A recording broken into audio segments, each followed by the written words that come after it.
Welcome to the world of digital electronics. To understand the computer system, you must first understand the basic building blocks which make it all possible. That is the purpose of this video. No matter how complicated a digital system may seem, it will be made up primarily of circuits referred to as gates. Gates are basically electronically controlled switches that are either on or off. To understand how these gates work, we will start with the basics. We will begin with the three simplest of the gate circuits: the AND gate, the OR gate, and the inverter.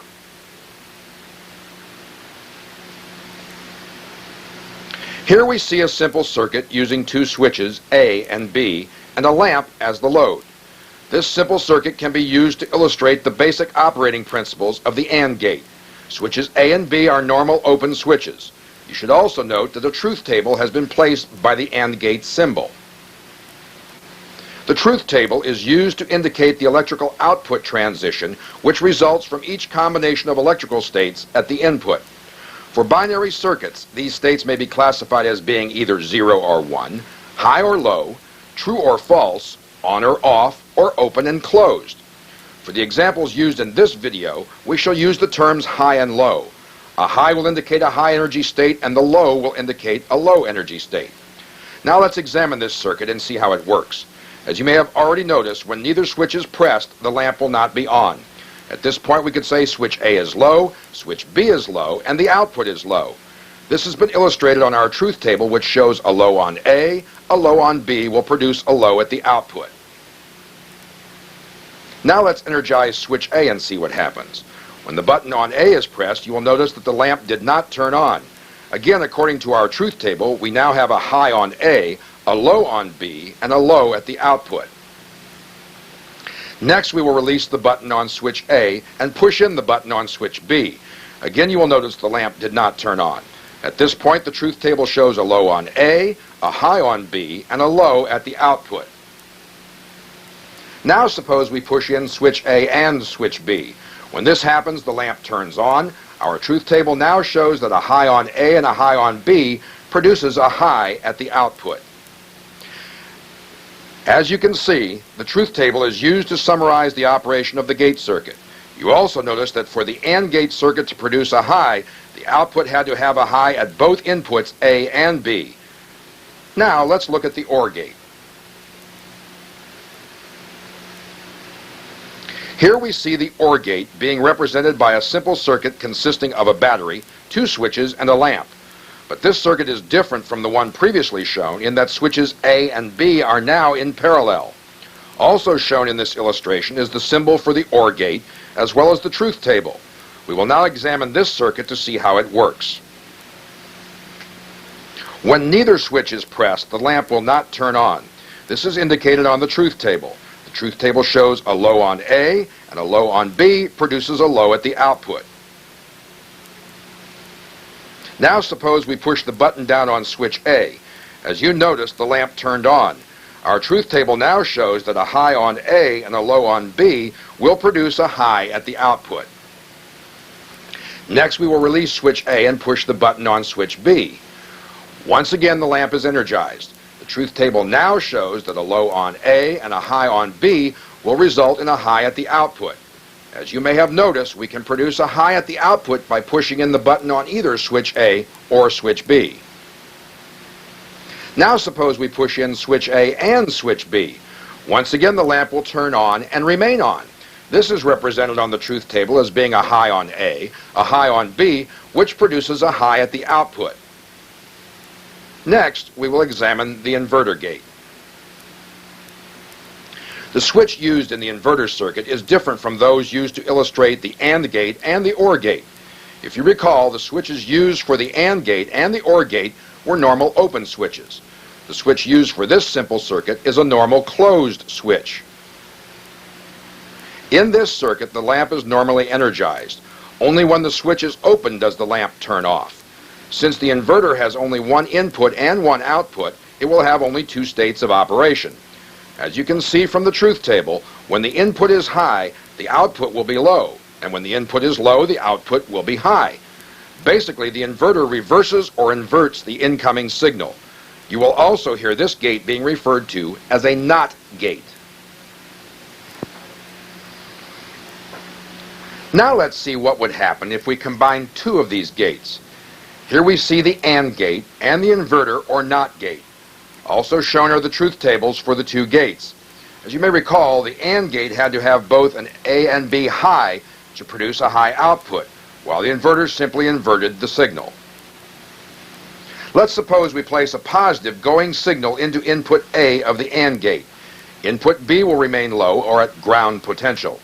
We can see from the truth table for the AND gate that if there is a high on A and a low on B, then the output will be low. Since the low is being fed into the input of the inverter gate, we can see from the inverter gate's truth table that the low will be inverted to a high. Therefore, by making input A high and input B low on the AND gate, we can expect a high at the output of the inverter gate. Now let's make input A low and input B high. Once again, we can expect a high at the output of the inverter gate. Since A is low and B is high, the AND gate will produce a low into the inverter, which is then inverted into a high signal. Only by making both inputs A and B high can we force a low at the output of the inverter gate. Once again, by referring to the truth table, we see that when input A is high and input B is high, we get a high at the output of the AND gate. This high signal is fed into the inverter gate and is changed or inverted into a low. It is common to find both of these gates combined to form a circuit called a NAND gate. If you will notice, the symbol for a NAND gate looks very similar to the AND gate symbol, the only difference being the small circle placed at the output of the device. Since the NAND gate has an inverter gate built into its output, it will invert the signals coming from the AND gate portion of the device. Therefore, when both inputs are low, there will be a high output. When input A is high and input B is low, there will still be a high output. Also, when input A is low and input B is high, the output will remain high. Only by making both inputs A and B high can we make the output of the NAND gate low.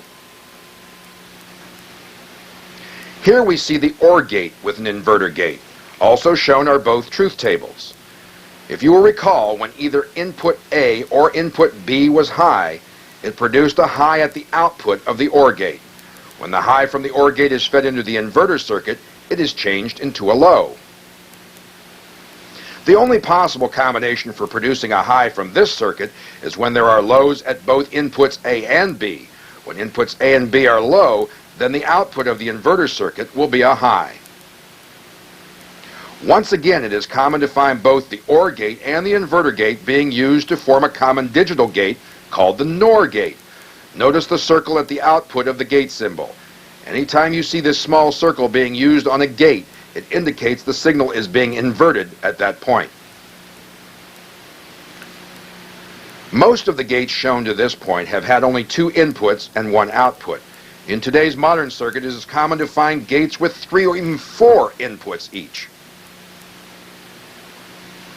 Even though these gates have more inputs, their basic operation is the same as their 2 input counterparts, which we have just discussed.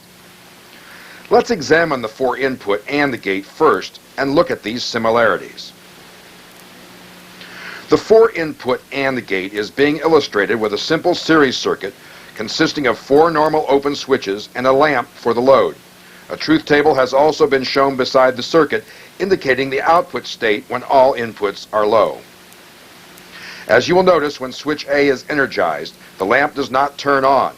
Therefore, we have a low at the output. This will be illustrated on the truth table as being a high on A and a low at switches B, C, and D, which produces a low at the output. Next, we release switch A and energize switch B. Again, the lamp did not turn on. This is shown on the truth table as a low on A, a high on B, and lows on C and D, which produces a low. After releasing switch B, we energize switch C and the lamp still remains turned off. By looking at the truth table, we can see a low on switches A, B, and D, and a high on switch C. The output still remains low. Next, by energizing only switch D, the lamp remains in an off mode. Once again, the truth tables show that a low on switches A, B, and C and a high on switch D will produce a low at the output. As you can readily see, by energizing only one switch at a time, the output of the circuit will remain in the low state. Therefore, to get the lamp to turn on, we must energize more than one switch at a time. However, in this circuit, even by energizing 2 or 3 of these switches at a time, the output remains low and the lamp does not turn on. Please examine some of the combinations on the truth table. Only when all of the switches are energized does the lamp turn on. This is indicated on the truth table as being a high on switches A, B, C, and D, which results in a high at the output. Now let's examine a 3-input OR gate.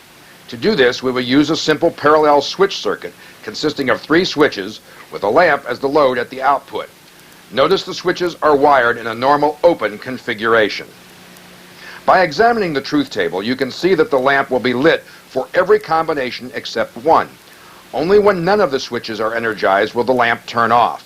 This is because if switch A or switch B or switch C or any combination of switches is energized, the current path will be completed and the lamp will turn on.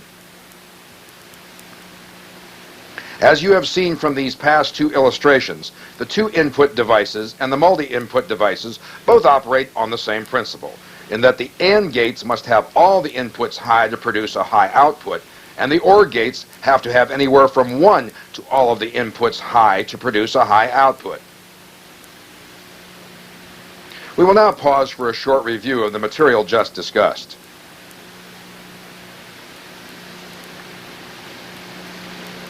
A truth table is used to illustrate the operating conditions of a given gate circuit.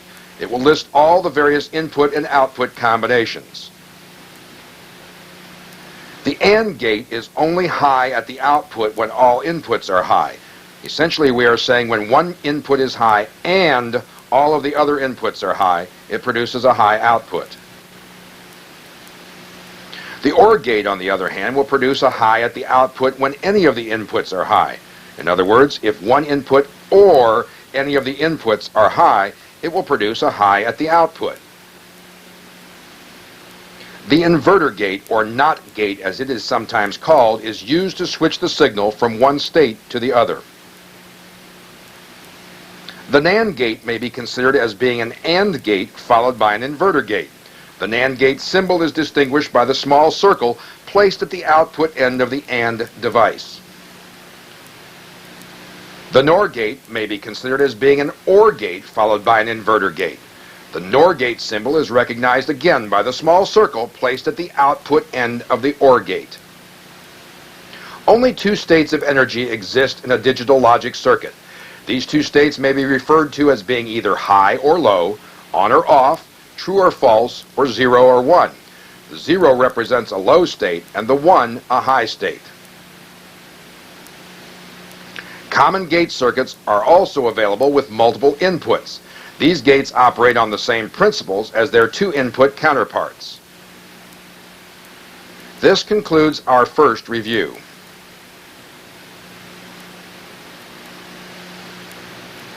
Here we see 2 more commonly used gates which are referred to as exclusive logic gates. Shown on the left is the exclusive OR gate, and shown on the right is the exclusive NOR gate. Notice the letters used to designate each gate. The first gate we shall observe is the exclusive OR gate. The exclusive OR gate is the most widely used in the exclusive logic family. This gate is used frequently in digital arithmetic circuits. Here we see an equivalent circuit of the exclusive OR gate. Notice that it consists of 2 inverters, 2 AND gates, and 1 OR gate. Let's examine the logic combinations of this gate. We will begin with both inputs in a low state of energy. When we apply a low on input A, it gives us a low on 1/2 of gate A and a high on 1/2 of gate B. This is because the low signal being applied to gate B had to go through an inverter before it reached the input of the gate. We also said that input B was low, so this gives us a low on the other half of gate B and a high on the bottom half of gate A. Remember, the inverter on gate A changed the low to a high before gate A received the signal. We now have a low signal and a high signal being applied at gate A. Since this is an AND gate, we know that a low signal and a high signal will produce a low output. Gate B also has a low signal and a high signal being applied at its inputs as well, therefore it will also have a low output. The low outputs from the two AND gates are then fed into an OR gate. As you will recall, two low inputs on the OR gate produced a low output. By referring to the truth table, you can see that a low on input A and a low on input B will produce a low at output C. Now let's see what happens if we make input B high while leaving input A low. The truth table shows that it should produce a high output from the device. We have already seen that a low on input A produces a low on 1/2 of gate A and a high on 1/2 of gate B. And when we apply a high on input B, it gives us a high on the second half of gate B and a low on the second half of gate A. This gives us two lows at the inputs of gate A and two highs at the inputs of gate B. Since gates A and B are both AND gates, we will have a low at the output of gate A and a high at the output of gate B. The OR gate, being fed by the two AND gates, now has a low from gate A and a high from gate B being fed into its inputs. Remember, if the OR gate has one input or the other, or both of its inputs high, then it will produce a high output. As you notice, this is in accordance with the truth table logic. Next, we will make input A high and input B low. Our truth table shows that there will be a high output at C. We will now see how this happens. When a high is applied at input A, it feeds a high into 1/2 of gate A and a low into 1/2 of gate B. When the low signal is applied at input B, it feeds a low into the second half of gate B and a high into the second half of gate A. Since gate A has two high inputs, it produces a high output, and since gate B has two low inputs, it produces a low output. This OR gate, being fed by the two AND gates, now sees a high and a low signal at its inputs. This causes the OR gate to produce a high output. As you can now see, a high at input A and a low at input B produced a high at output C. Now let's see what happens when we place a high at both inputs A and B. As you notice, the truth table shows there will be a low output. When input A is made high, it feeds a high signal into gate A and a low signal into gate B. And when input B is made high, it feeds the second half of gate B with a high signal and the second half of gate A with a low signal. Since gate A has a high input signal and a low input signal, it produces a low at the output. In the same respect, gate B will also produce a low output since it also has one high input and one low input. The two low inputs being fed into the OR gate will produce a low output, as you will notice on the truth table. You may have also noticed that the exclusive OR gate has a special characteristic of producing a low output with both input signals are the same. Next, we will examine the exclusive NOR gate. Here we see the equivalent circuit of the exclusive NOR gate. This circuit also uses two inverters, two AND gates, and one OR gate. As you can see from the truth table, when both inputs A and B are low, it produces a high at the output. To understand how this happens, we shall examine the equivalent circuit. When input A is low, the signal is fed into 1/2 of gate B and into the inverter circuit before going into gate A. This changes the low into a high before going into gate A.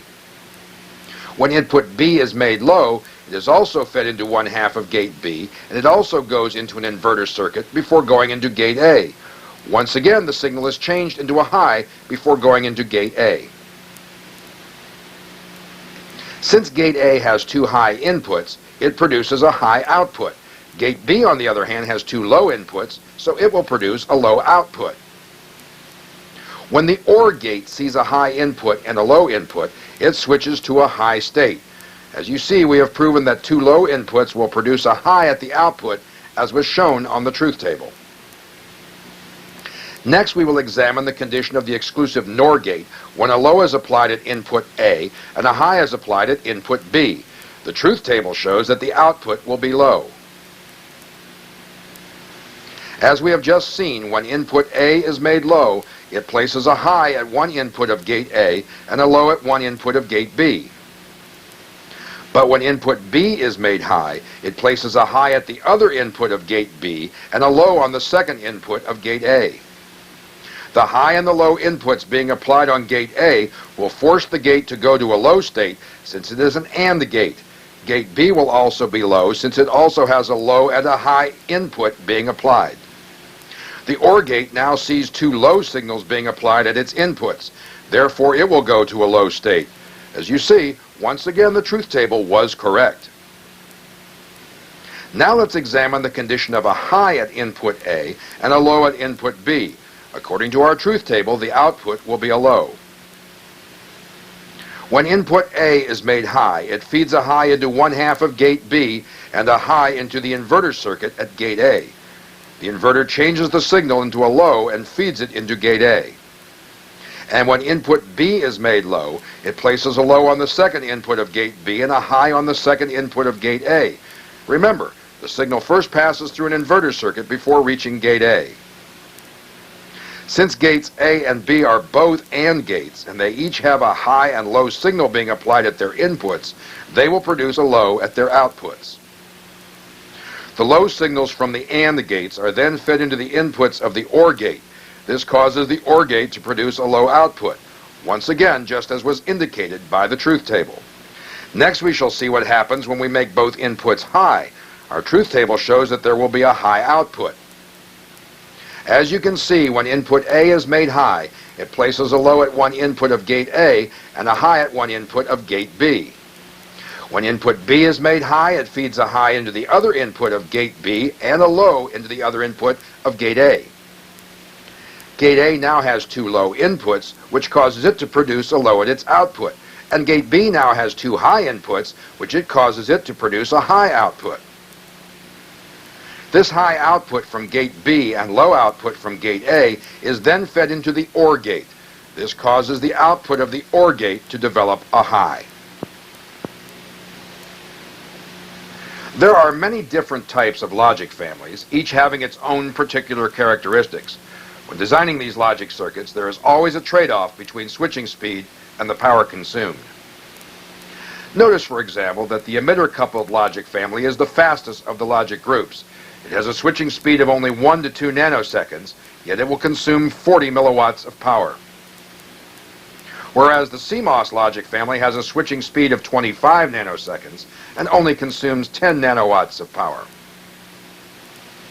This table was shown to you so you will become aware of and familiar with the different logic families that are used in various digital circuits. As you have noticed, each family has its own special combination of operating parameters which make them useful in specific types of applications.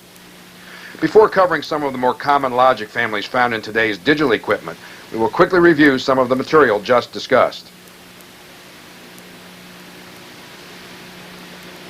The exclusive OR gate is another commonly found gate used in digital arithmetic circuits.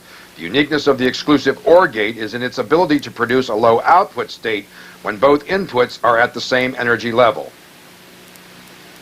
The letters XOR are often used to designate this gate circuit.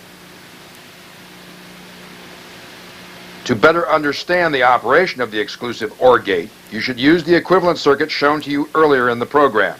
If you will remember, this circuit consists of two AND gates, two inverter gates, and one OR gate. The exclusive NOR gate is another commonly found gate circuit used in digital arithmetic circuits. The exclusive NOR gate differs from the exclusive OR gate in that there is an inverter gate placed at its output. This causes the output to go high when both inputs are of the same state of energy. The letters XNOR are often used to designate the exclusive NOR gate circuit. To better understand the logic operation of the exclusive NOR gate, it is recommended that you study its equivalent circuit. As you can see, it also uses two inverter gates, two AND gates, and one OR gate. Notice also that the inverter gates are placed at both inputs of gate A.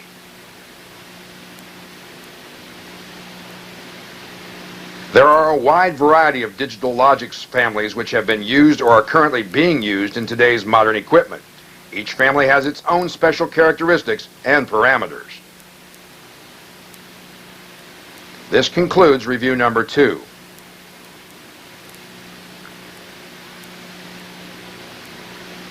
We will now cover some of the more common logic families found in today's electronic equipment.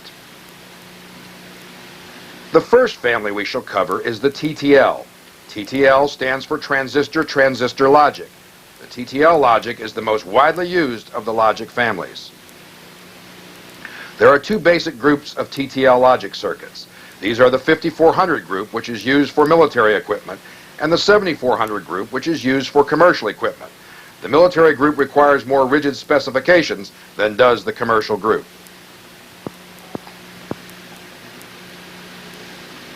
Even though there are numerous TTL logic circuits available on today's market, they will all have 4 common characteristics. First, their supply voltage will be similar. Second, the noise immunity will be similar. Third, the fan-in will be limited to 1 per gate. And lastly, the fan-out will be limited to 10 per gate. The supply voltage for the TTL family will typically range from 3.5 to 5 volts. 5 volts is the maximum which should be applied to these logic devices. The TTL logic devices should never be subjected to a reverse or negative voltage. This could damage or even destroy the device. Noise is generally induced in TTL circuits from stray signals being induced by other components located near the device. These signals are generally induced by stray electromagnetic fields created when a gate or some similar device switches from cutoff to saturation. If an input of a TTL gate is left open or floating, it will act as though it had a 2 to 5 volt positive potential being applied. Therefore, unused inputs should always be tied to ground to prevent the possibility of noise being picked up or errors being induced into the logic. Fan-in is a term used to represent the number of gates which may feed into a single input of a logic device. The fan-in of a TTL device is only 1.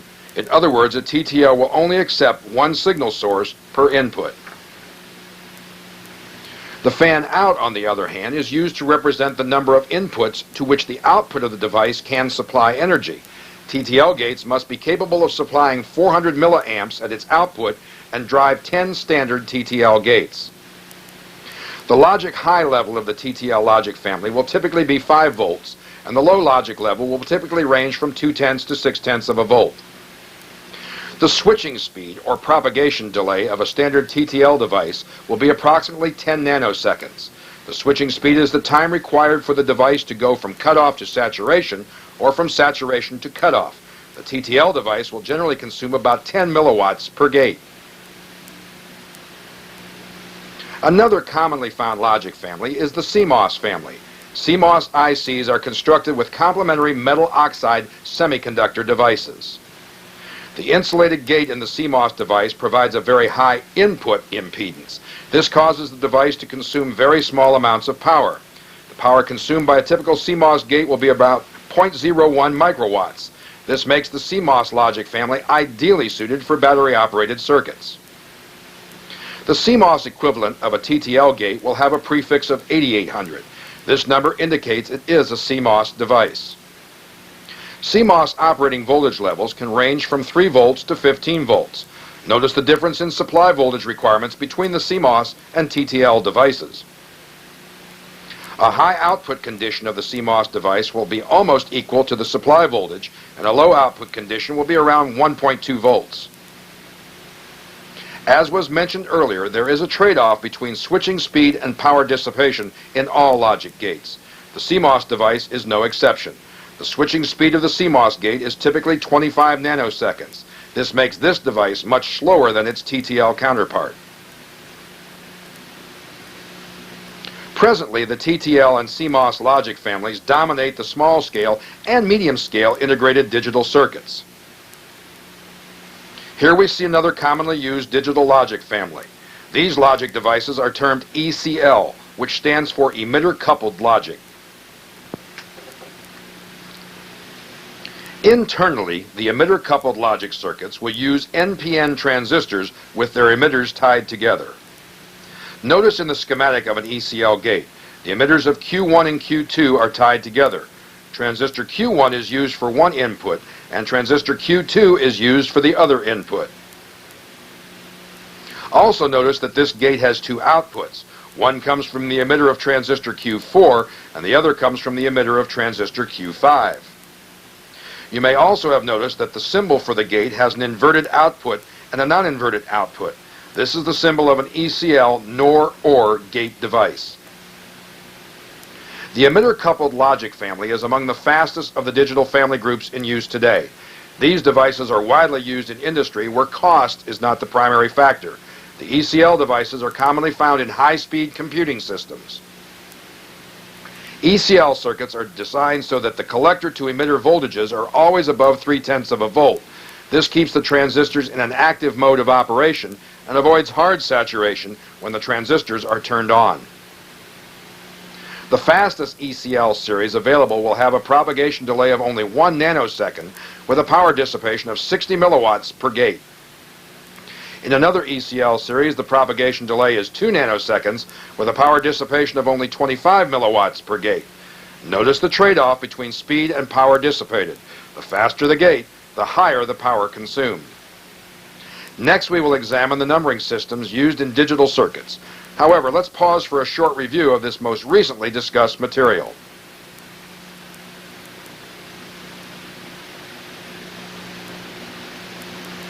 TTL stands for transistor-transistor logic and is among the most widely used of the logic families.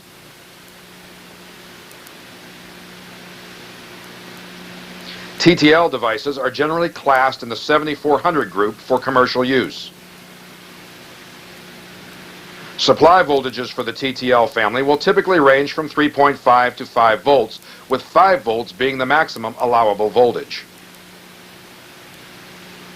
TTL devices should never be subjected to reverse voltages, since this could destroy the device.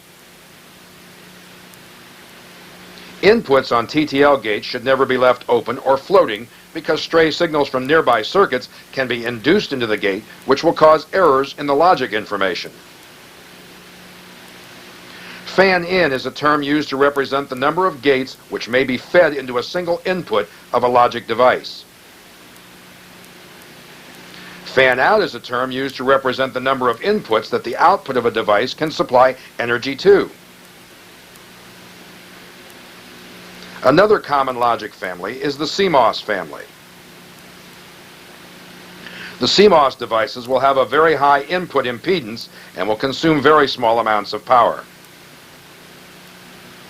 Emitter-coupled logic devices are among the fastest in the digital family groups.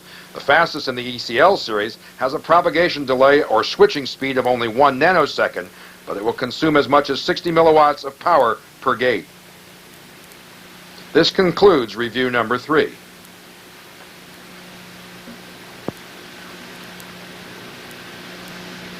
This portion of the video will cover the numbering system used in digital circuits. We will begin by examining the decimal system first.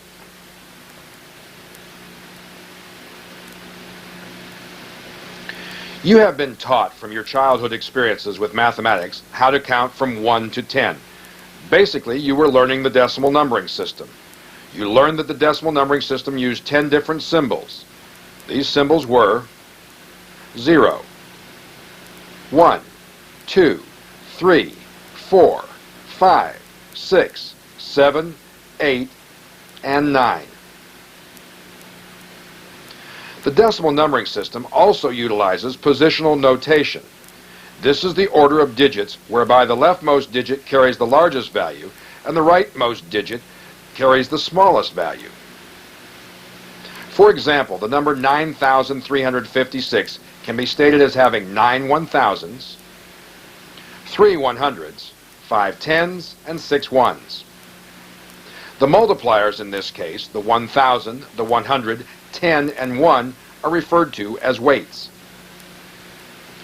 Notice that these weights are all powers of 10. For example, 10 times 1 is 10.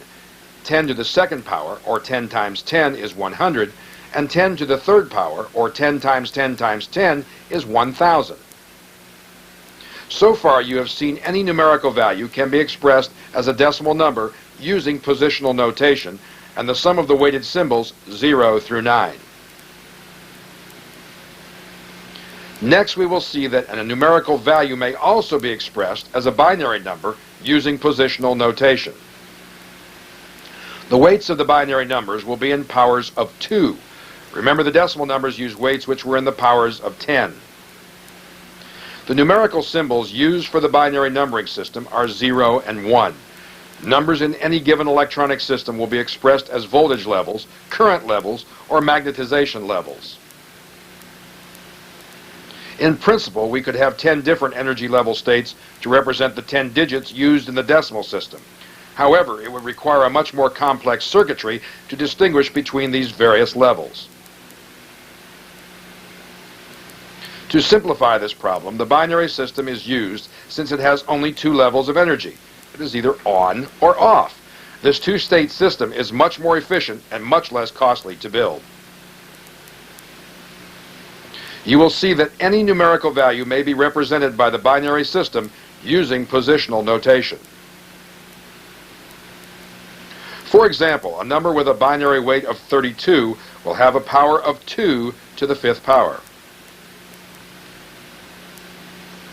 A single binary digit, the 0 or 1, is generally referred to as a bit. 4 bits are known as a nibble, and 2 nibbles make up a byte. Many computer systems will process a byte as a single unit. The byte shown here represents the decimal number 157. At this point, we will see how we acquired the decimal number 157 from the byte illustrated. We will convert from binary to decimal, then from decimal back to binary. As you recall, it was stated earlier that the most significant bit was on the left and the least significant bit would be on the right. These shall be abbreviated as MSB for most significant bit and LSB for least significant bit. Since we know that binary numbers are raised by the power of 2, they will double in value each time the positional notation moves one place to the left. As you can see, starting from right to left, the numbers double in magnitude for each position. Each bit is now assigned a certain value depending on its positional notation. When converting from binary to decimal, you simply add the values of each bit which contains a 1. As you can see in the byte being illustrated, we have 128 and a 16 and an 8 and a 4 and a 1. When we add 128 plus 16 plus 8 plus 4 plus 1, we acquire the sum of 157. Now let's change the value of the byte and see what the decimal number becomes. As you can see, we have 128, a 64, an 8, a 2, and a 1. When we add 128 plus 64 plus 8 plus 2 plus 1, we acquire a sum of 203 decimal. Suppose we had a binary number that was 10 bits long, like the one shown. What would the decimal equivalent of this number be? The answer is an easy one.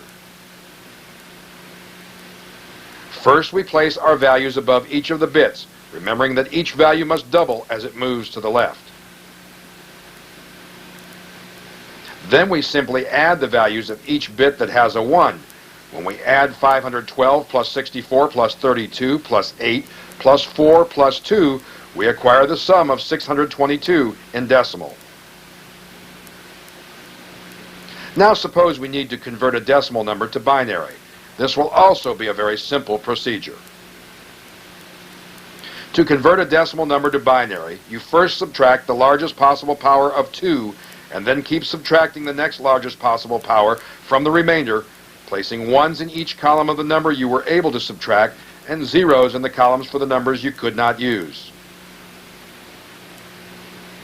In our example, we see that 64 is the largest possible power of 2 that can be subtracted from 72, because the next largest power of 2 is 128. When we subtract 64 from 72, we have a remainder of 8. Since we used the 64, we place a 1 in the 64 column. Next, we see that 32 is larger than our remainder of 8, so we cannot use the 32. Therefore, a 0 is placed in the 32 column. Next, we see that 16 is also larger than our remainder of 8, so we cannot use this value either. So a 0 is placed in this column as well. Our next value is 8. Since our remainder is 8, we can subtract the remainder from this value. This leaves us with 0. We place a 1 in the 8 column since we used the value of 8. Since our remainder is now 0, we will not have a 4, a 2, or a 1. So all of these columns will have a 0 placed in them. It is important to note that even though the 4, the 2, and the 1 were not used, we still have to indicate with a bit that these values exist. Now let's convert a larger decimal number into binary. We will use the same process we have just described. Since the largest possible power of 2 we can subtract from the decimal number 1157 is 1024, we will place a 1 under this column. Then subtract the 1024 from 1157. This leaves a remainder of 133. We cannot subtract 512 from a remainder of 133, so we must place a 0 in the 512 column. We also cannot subtract 256 from our remainder of 133, so we will place a 0 in the 256 column. But we can subtract 128 from the remainder of 133, which leaves a new remainder of 5. Since we have used this value, we must put a 1 in the 128 column. We cannot subtract 64 from the remainder of 5, so a 0 goes into this column. Likewise, we cannot subtract 32 from the remainder of 5, so a 0 must go into this column. We can also see that the bit value of 16 cannot be subtracted from a remainder of 5, so a 0 will go into this column. The next bit value is 8, and it too cannot be subtracted from a remainder of 5, so a 0 goes into this column. Our next bit value can be subtracted from a remainder of 5. When we subtract the bit value of 4, we have a new remainder of 1. Since we used the bit value of 4, we will place a 1 in this column.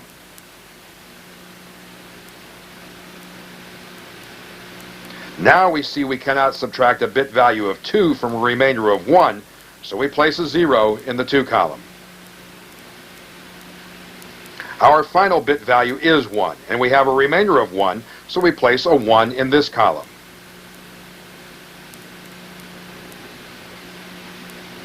As you now see, the binary equivalent of the decimal number 1157 is 1, 0, 0, 1. 0, 0, 0, 0, 1, 0, 1. With a little bit more practice, you will find that converting decimal numbers to binary, and vice versa, is a very uncomplicated operation. We will now pause for a short review of the material just discussed.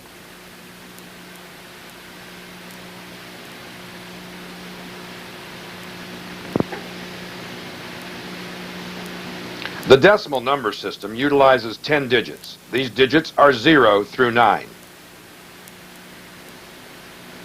Each digit is assigned a value depending upon its positional notation. The leftmost digit will carry the largest value. The leftmost digit is often referred to as the most significant bit, or MSB, and the rightmost digit is referred to as the least significant bit, LSB.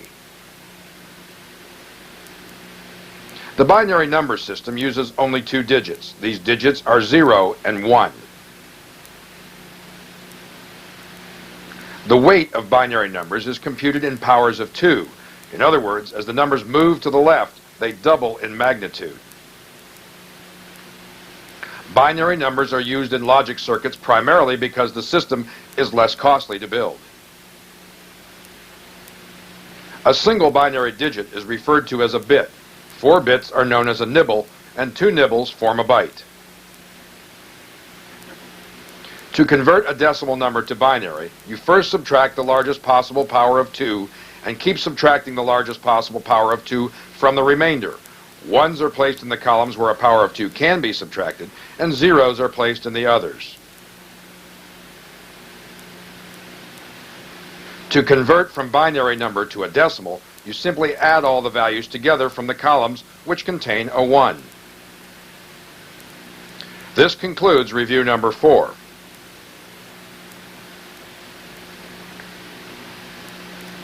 For arithmetic operations using the binary numbering system, there are several simple rules which must be followed. There are 4 rules for binary addition. These are 0 plus 0 equals 0, 0 plus 1 equals 1, 1 plus 0 equals 1, and 1 plus 1 equals 0, carry 1. Let's look at an example for adding 1, 0, 1, 0 in binary with 1, 0, 1, 1 in binary. We have shown our example in both decimal and binary notation. We can see from the rules for addition that 0 plus 1 equals 1, so we place a 1 in the rightmost column. Next, the rules show that 1 plus 1 equals 0, carry 1, so we place a 0 in this column and carry 1. In the next column, we have 1 plus 0, and the rules show that 1 plus 0 equals 1, so we place a 1 in this column. In the last column, we have 1 plus 1, and we know that the rules say that equals 0, carry 1, so we place a 0 in that column. Since our problem has no additional columns, we will use the next most significant bit value, which in this case would be the 16. By converting our binary answer into decimal, we see that the binary number 10101 equals 21.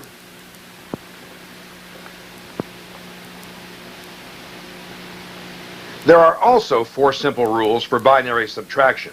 They are 0 minus 0 equals 0, 0 minus 1 equals 1, borrow 1, 1 minus 0 equals 1, and 1 minus 1 equals 0.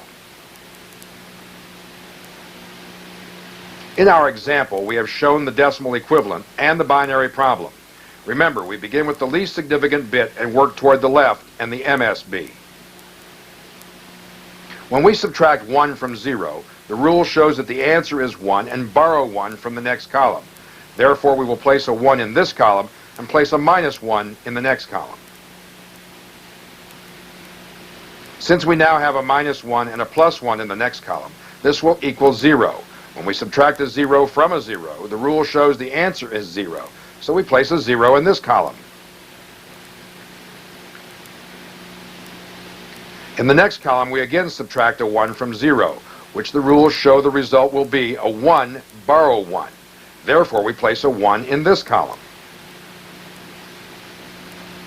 In the next column, we have a minus 1 and a plus 1, so subtracting 1 from 1 gives us 0, making this column now 0 minus 0, which the rules show is 0, so this column gets a 0. In the last column, we have a 1 minus 1. According to the rules, the answer is 0, so we place a 0 in this column. When we convert the binary number 00101 into decimal, we find the answer is 5. Here we see the rules for binary multiplications. As you can see, 0 times 0 equals 0, 0 times 1 equals 0, 1 times 0 equals 0, and 1 times 1 equals 1. The process of binary multiplication is quite similar to decimal multiplication in that the multiplicand is multiplied by the least significant bit of the multiplier. However, the partial products are added at each step of the process. An example should clarify this procedure.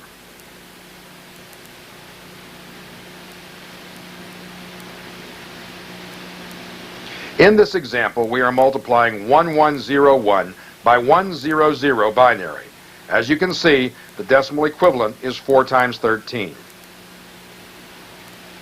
First, we will multiply the least significant bit of the multiplier times the multiplicand. According to the rule, 0 times 1 is 0. 0 times 0 equals 0. 0 times 1 equals 0. And 0 times 1 equals 0. Now we will go to the next multiplier bit and perform the same process, but we will shift the first partial product one bit to the left. We see that 0 times 1 equals 0. 0 times 0 equals 0. 0 times 1 equals 0. And 0 times 1 equals 0. At this point, we add the partial products together using the binary addition rules. In binary addition, 0 plus 0 equals 0. So we will have zeros from the most significant bit to the least significant bit.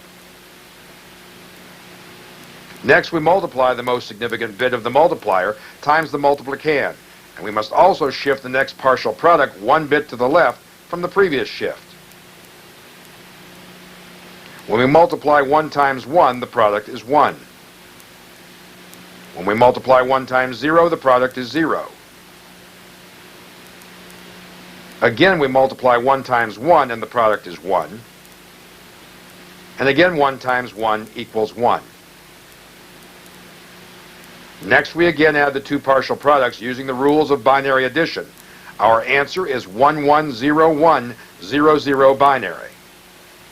When we convert this to decimal, we see that the answer is 52.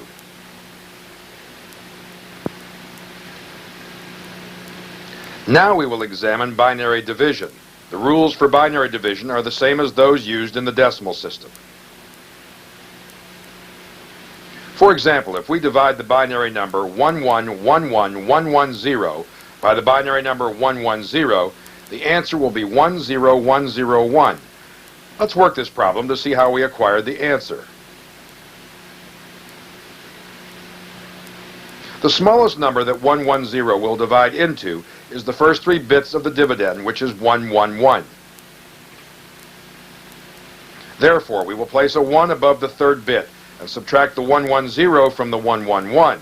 As you can see, this will leave a remainder of 1. At this point, we bring down the next bit, which is a 1.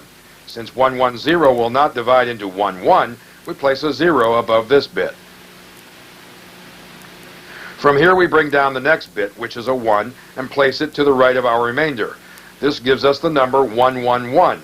So our divisor of 110 will divide into this number, so a 1 is placed above this bit, and we subtract 110 from 111. Once again, we have a remainder of 1. Now we bring down the next bit, which is a 1, and place it to the right of our remainder of 1. We see that the divisor of 110 will not divide into this number, so we place a 0 above the bit. From here we bring down the last bit, which is a 0, and place it beside the remainder of 11. This now makes our remainder 110. Since our divisor is 110, it will go into the remainder one time, leaving a remainder of 0. Since we are able to divide at this point, we place a 1 above the last bit. To verify that our calculation is correct, we simply convert our binary number into its decimal equivalent. We see that the decimal equivalent of the binary number 10101 is 21.